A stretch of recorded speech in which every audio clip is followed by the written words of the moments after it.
Solar cycle, well, right now we're pretty close to the maximum of the cycle 24 that we're in now. This graph is a little dated, but it shows you, since 1900, that around 1960 or so, right during the initial flights of the Apollo program, we had a very high solar maximum.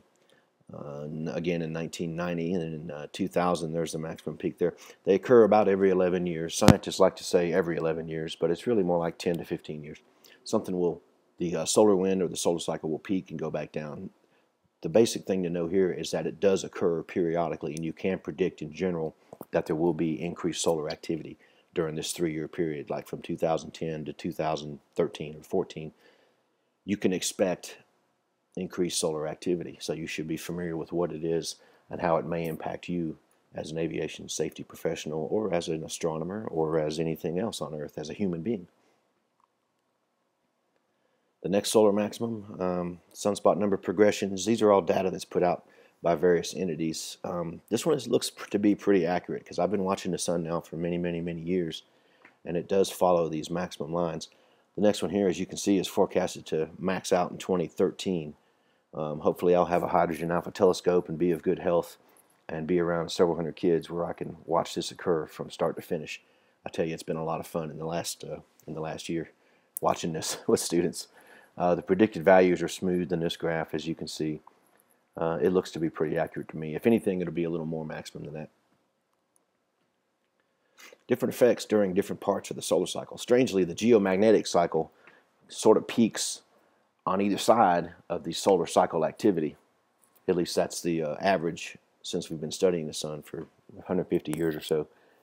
The energetic electron cycle also peaks on either side of the solar cycle activity. That's my email. I keep getting email during this. I'm a popular guy. NOAA Space Weather Prediction, National Oceanic and Atmospheric Administration. The Space Weather Prediction Center is part of the National Weather Service. They take it very seriously, and those guys are a fountain of knowledge if you want to learn more about the sun. They real-time monitor the solar and geophysical events related to the sun. They evaluate new models and products and transition them into operations. It's the primary warning center for the International Space Environment Service. All this is at NOAA, National Oceanic Atmospheric Administration. Works with many national and international partners with whom data, products, and services are shared. And they've developed some standardized scales. You know, the government loves to have standard scales, terrorist level warnings, anything you measure. If it's involved with a government entity, we like to make a scale that's makes it more difficult to understand. Just kidding. It has to be quantized in some way, and NOAA has done that. If you'd like to get some more space weather status, you can go to that website anytime, day or night, or spaceweather.com. The varieties of space weather that they monitor at NOAA and the forecast capabilities are shown here in this graph. Now on the upper left, that picture is extraordinary. If you ask me, I watched that prominence occur, and many of you did as well. That's a real picture. That's not fake. The electromagnetic radiation or radio blackouts are measured on a scale that's referred to as R1 through R5. These occur within 8 minutes of a massive solar flare or any solar flare. This is a speed of light type phenomena. The probabilistic forecasting capabilities are poor. Okay, within about 500 seconds, electromagnetic radiation is going to hit the Earth's magnetosphere or atmosphere. These are gamma rays, X-rays, ultraviolet, visible, basically any part of the spectrum is possibly contained in these type of occurrences. Radiation storms are known as S1 through S5. These are ions and alpha particles, protons, neutrons, electrons.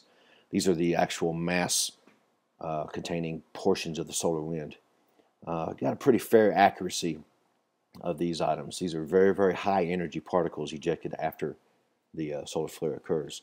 They're going at extreme speeds, very energetic. There's a pretty fair accuracy in forecasting these, and they happen within about 30 minutes. The geomagnetic storms, these are the ones that we're really good at forecasting, and these are the ones you see on Space Weather or NOAA. These are I wouldn't say figured out, but we've got a pretty good grip on how these occur. This is magnetized plasma, the ones that take about 4 days to get here. So when you see a big flare go off, if you're watching through a telescope and it's towards the center and a little bit right of center, if you see something happen right there, you can expect some electromagnetic or magnetized plasma to hit the Earth within about 3 or 4 days, and these cause the auroras and et cetera, et cetera. It's usually a beautiful event. Sometimes, of course, it's capable of destroying the entire planet and life as we know it. We've got a real good accuracy in forecasting these, thanks to NOAA. How do these impact aviation? Well, let's look at the magnetized plasma. All of these events can affect satellite communications and there it is, email. All these events affect satellite communications and polar route dispatch. The high energy particles depends on the solar cycle, primarily concerned for spacecraft and suborbital flight like the space station or any Mars missions that may come up.